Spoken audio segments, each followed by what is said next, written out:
if you are with us on that remedy, then you don't get into the technical arguments about the embeddedness, which is, I think, the most important argument that Eskom relies upon, because it says the system is so embedded, or the institutions who are seeking are so embedded, that excluding them would mean excluding a far greater number of people. And what that would mean is that it would undermine the reasons behind load shedding, because you would get... Now, I understand that. Just on the question of practicality again of orders, if you are successful and if prayer 5 is granted, you say we need not consider 3 or 4. But yes, if, for example, practically there is a reconfiguration of, let's call it Baragwanath as an example, then of course the need for 5, although it might have been ordered, will fall away. Indeed. Indeed. Because the wording is just an alternative source. So the alternative source is just dependent in the wording of the prayer if the primary source is unavailable. Yes, indeed. Yes. Yes. Now let me just get then to the primary relief. Now, so our understanding is that what cuts through the defense by Eskom is the embeddedness. I'm talking now about the technical. I've addressed the issue of money and time. But there is a technical argument about embeddedness. What they say is that the institutions are embedded. And the embeddedness means you cannot isolate one hospital, because isolating one hospital will mean isolating a greater number of people. Isolating a greater number of people would mean you are undermining the reason for load shedding, because you keep the lights on for a greater number of people.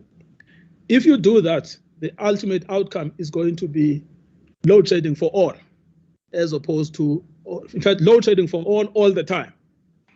And so you will be causing far greater harm than good with the relief that you are seeking. That's the sum total of the defense of Eskom on embeddedness. Now, but Eskom's own experts have actually dealt with this issue.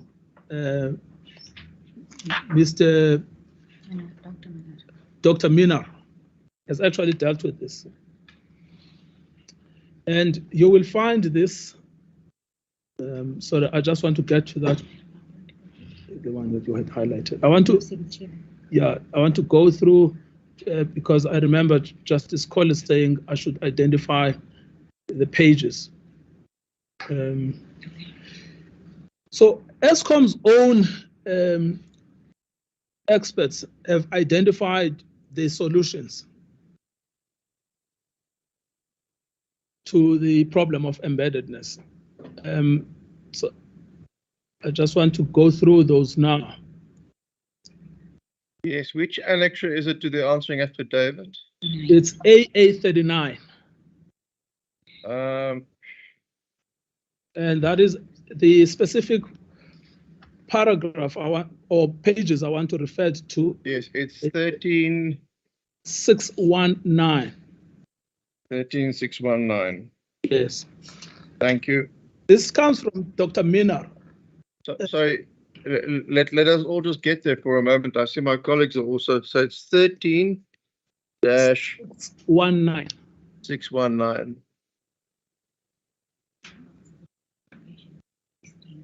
Yes.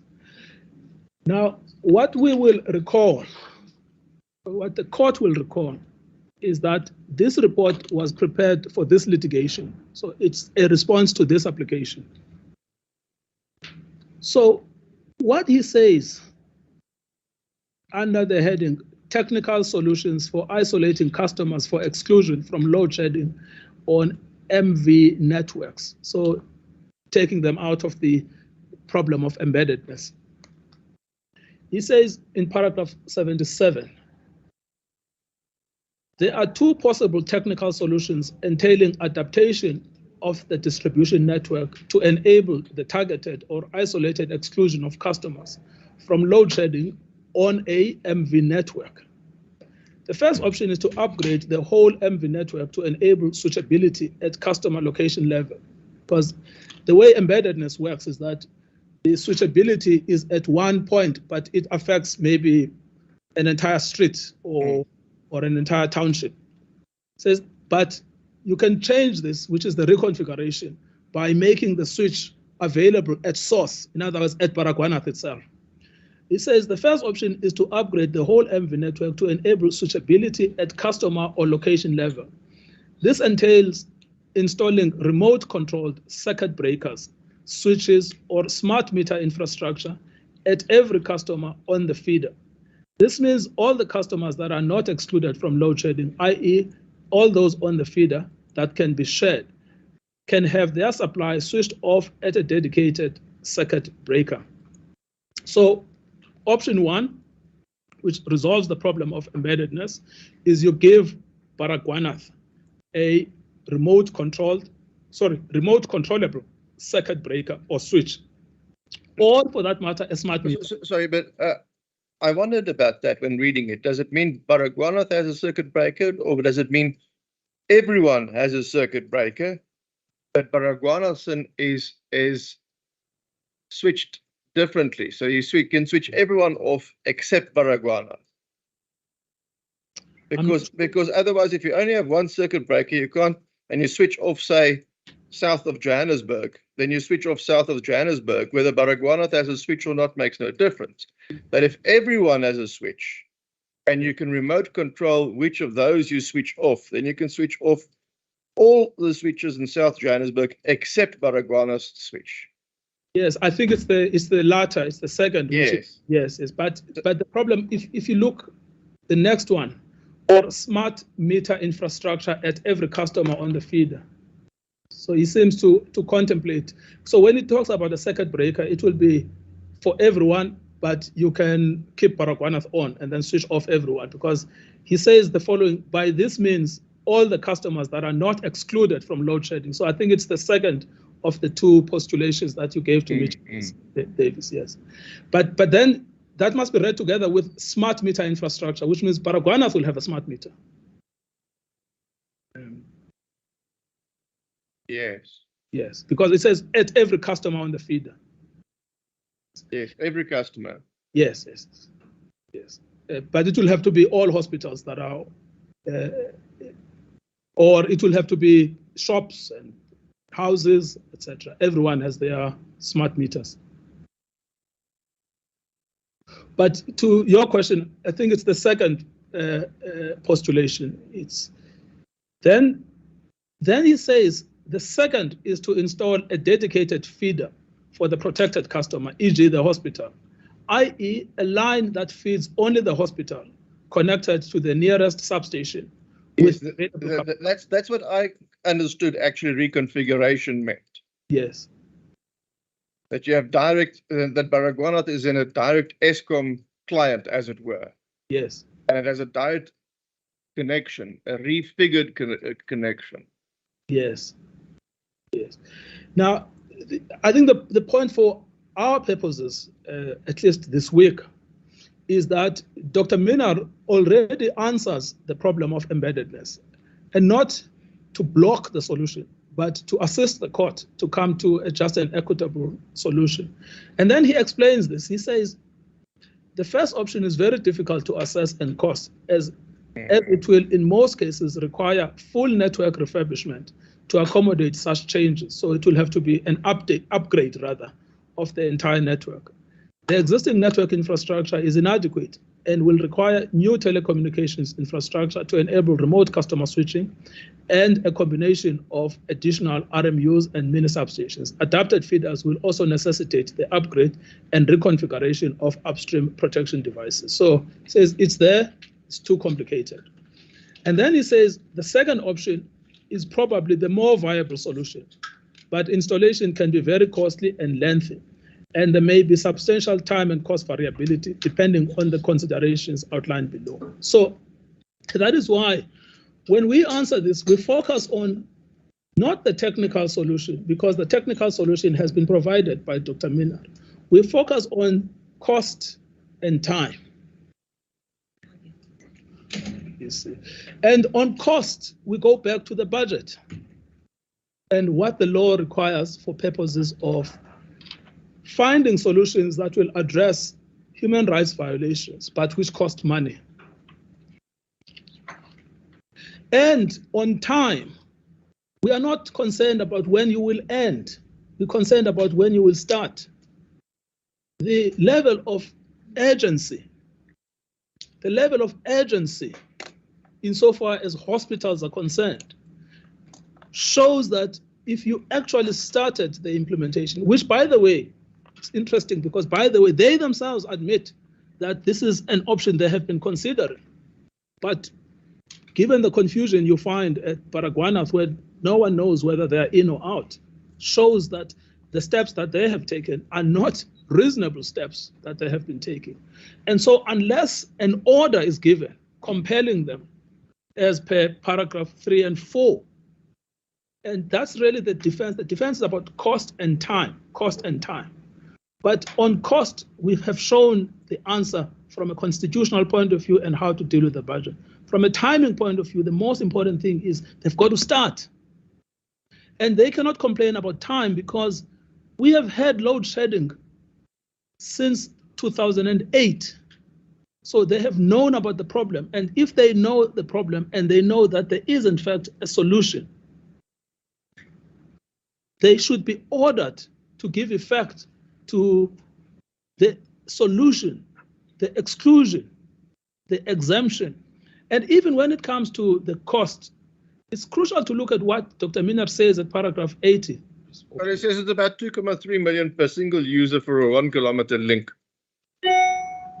So if you have 400 hospitals, it's 400 times 2.3 if they're all 1 kilometer and only a basic connection and an available substation. All the other variables will increase those costs. Yes, but as we say, it may be that in relation to certain hospitals. Yes, that's paragraph 83. Yes. So it says paragraph 82 and 83, but it may be that, and 85 as well. Similar costs can be expected for rural applications as compared to urban areas, as the technology and solutions are similar. Thus, for a customer in a rural area to be excluded from load shedding by means of an MV underground solution 1 kilometer from a suitable substation and indicative minimum cost will amount to approximately 2.3 million rands. Now, so if they know the cost, they can calculate it and they've got to make the resources available. And what's crucial is they've got to start. And it may be that it's cheaper for them to buy generators. But we don't know because their own version when it comes to the alternative remedy, Eskom says, we just have not had enough time to calculate the, I wanted the paragraph, we just have not had enough time to calculate what it will cost to provide the alternative solutions in the time available by the time we file this. But the point I make here is that there is no technical reason that will cause a blackout that has been provided by Dr. Minnaar, because Dr. Minnaar has told us the two alternatives that will not cause a blackout. The only reason that stands in the way of granting that exemption is cost and time. But the costing indicative here is already here. It can be budgeted for. The time, it's not important to finish the business. What's important is to start the exercise. It's important to start to arrest the crisis of the human catastrophe that we have brought. So that ultimately means when you actually examine in detail the defense of Eskom, it is completely hyperbolic to suggest that the remedy we are asking for will cause a national blackout. It's complete hyperbole.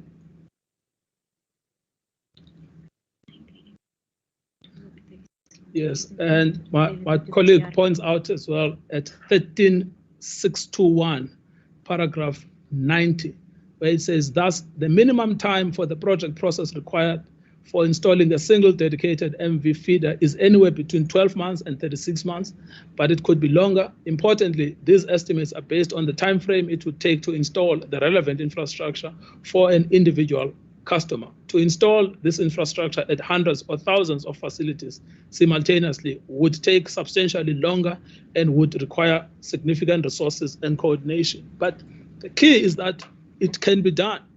And you've got to always remember, if you've had load shedding for as long as we have, since 2007, and you have this plan that we show is no plan at all. No plan at all. The plan that they have is no plan at all.